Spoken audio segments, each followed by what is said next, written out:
ខ្ញុំពិតចង់បានលុយ100 លាននឹងខ្លាំងមែនតើព្រោះគ្រួសារខ្ញុំជួបវិបត្តិនៅហិរញ្ញវត្ថុនិងពាក់ធនាគារបើបានខ្ញុំអាចគ្រប់គ្រងទៅគ្រួសារនិងខ្លួនឯងរៀនផ្ទាល់ផងទឹកប្រាក់100 លានរៀលគឺជារបស់ខ្ញុំ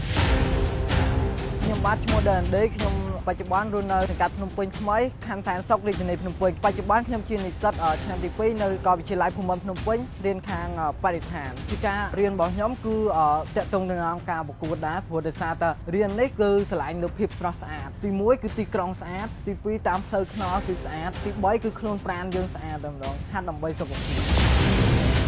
ខ្ញុំមកដែរធ្លាប់ឃើញគោជលគាត់មានកម្មវិធីនៅក្លឹបខ្មែរហ្នឹងទេទំលើកទី1ដែលខ្ញុំឃើញហើយខ្ញុំចាប់អារម្មណ៍បានដាក់ពាក្យចូលមកសាកល្បងខ្ញុំតាំងចិត្តយ៉ាងមូលមុតនិងខំប្រឹងឲ្យអស់ពីសមត្ថភាពខ្ញុំសង្ឃឹមថាក្នុងចំណោមបេក្ខជនខ្លាំងៗទាំងនោះក្នុងនោះក៏មានខ្ញុំម្នាក់ដែរតើអ្នកណានឹងខ្លាចជាម្ចាស់ជើងឯកកម្លាំងគោជល Red Bull Power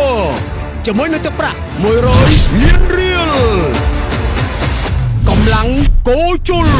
Red Bull Power មានតែមួយគត់នៅ CTN